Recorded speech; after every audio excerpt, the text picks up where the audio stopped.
പോറ്റിയെ കേറ്റിയെ സ്വർണം ചെമ്പായി മാറ്റിയെ എന്ന പാരഡി ഗാനം ഹിന്ദുക്കളുടെ വികാരം വ്രണപ്പെടുത്തിയില്ലെന്ന് പറഞ്ഞുകൊണ്ട് ഹിന്ദു ഐക്യവേദി നേതാവ് ആർ.വി. ബാബു.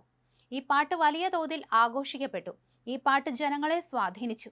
അതിലേറ്റവും പ്രധാനപ്പെട്ട വരിയായിട്ട് തോന്നിയത് സ്വർണം കട്ടത് ആരപ്പ സഖാക്കളാണ് അയ്യപ്പ എന്നതാണ്. സഖാക്കളുടെ ചങ്കിൽ കൊണ്ട ഒരു വരിയാണ്. ഇതിന്റെ പേരിലാണ് പാട്ടിനെതിരെ CPM തിരിയുന്നതെന്നും ആർ.വി. ബാബു ചാനൽ ചർച്ചയിൽ വ്യക്തമാക്കി. ഈ പാട്ട് വികാരം വ്രണപ്പെടുത്തുന്നതായിട്ട് കേരളത്തിലെ ഹൈന്ദവ സമൂഹത്തിന് തോന്നിയതായി എപ്പോഴെങ്കിലും ഒരു അഭിപ്രായം കേട്ടിട്ടുണ്ടോ? ഈ പാട്ടിറങ്ങി 15 ദിവസമായി കാണും. വിശ്വാസികളുടെ ഭാഗത്തു നിന്ന് ആരെങ്കിലും ഒരു പരിഭവമോ പരാതിയോ ഉന്നയിച്ചതായിട്ട് എപ്പോഴെങ്കിലും കേട്ടിട്ടുണ്ടോ? കോൺഗ്രസുകാർ മാത്രമൊന്നുമല്ല, എല്ലാവരും അത് ഉപയോഗിച്ചിട്ടുണ്ട്. CPM-നെ എതിർക്കുന്ന BJP അടക്കം എല്ലാ രാഷ്ട്രീയ പ്രസ്ഥാനങ്ങളും ഉപയോഗിച്ച പാട്ടാണ്. അത് ലീഗുകാരൻ എഴുതിയ പാട്ടായിരിക്കാം. എന്നാൽ എല്ലാവർക്കും സ്വീകാര്യമാണെങ്കിൽ എല്ലാവരും എടുത്തുപയോഗിക്കും. BJP-യുടെ പ്രചരണ യോഗങ്ങളിലൊക്കെ ആ പാട്ട് ഉപയോഗിച്ചിട്ടുണ്ടെന്നാണ് ഞാൻ മനസ്സിലാക്കുന്നത്. കാരണം അത് എല്ലാവർക്കും ഉൾക്കൊള്ളാവുന്ന ഒരു പാട്ടാണ്.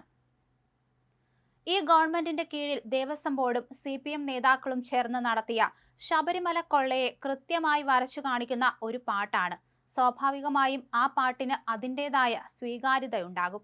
അത് വളരെ വലിയ തോതിൽ ജനങ്ങൾ സ്വീകരിച്ചു എന്നുള്ള കാര്യത്തിൽ സംശയമൊന്നുമില്ല. DYFI നേതാവ് VK സനോജ് പറയുന്നത് ആ പാട്ട് മതപരമാണെന്നാണ്.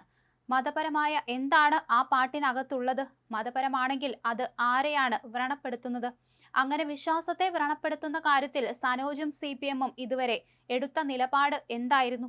ശബരിമലയുടെ വിഷയത്തിൽ പോലും വിശ്വാസികളുടെ വിശ്വാസത്തോടുള്ള CPM-ന്റെ സമീപനം എന്തായിരുന്നു? വിശ്വാസികളെ വ്രണപ്പെടുത്തുന്ന പാട്ടിനെതിരെ പരാതി കൊടുക്കുമെന്ന CPM പത്തനംതിട്ട ജില്ലാ സെക്രട്ടറി രാജു എബ്രാഹിമിന്റെ പ്രസ്താവന സോഷ്യൽ മീഡിയയിൽ കണ്ടിരുന്നു.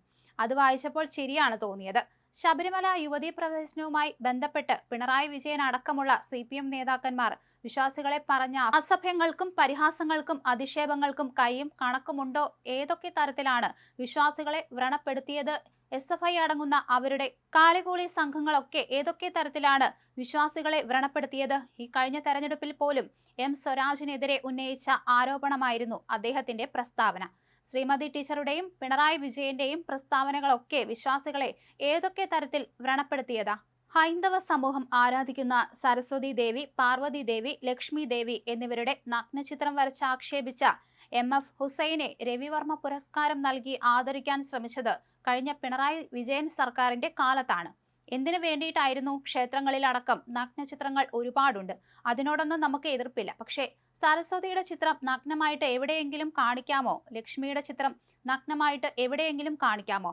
അതിനിടയിൽ ലക്ഷ്മി എന്ന് എഴുതി വെച്ചതായിട്ട് കാണിക്കാമോ? പക്ഷേ ഇവിടെ അങ്ങനെ സരസ്വതിയുടെയും ലക്ഷ്മിയുടെയും ചിത്രം വരച്ചു വെച്ച് അതിനടിയിൽ പാർവതി ദേവി, ലക്ഷ്മി ദേവി, സരസ്വതി ദേവി, സീതാദേവി എന്നൊക്കെ എഴുതിയ ആൾക്ക് അവാർഡ് കൊടുത്ത പാർട്ടി പറയുകയാണ് ഞങ്ങൾ വിശ്വാസികൾക്കൊപ്പമെന്ന്. ഞങ്ങൾ വിശ്വാസത്തെ വ്രണപ്പെടുത്തുന്നതിനെ ചോദ്യം ചെയ്യുമെന്ന്. ഇത് ആരെ പറ്റിക്കാനാണ്? ആർ.വി. ബാബു ചോദിച്ചു.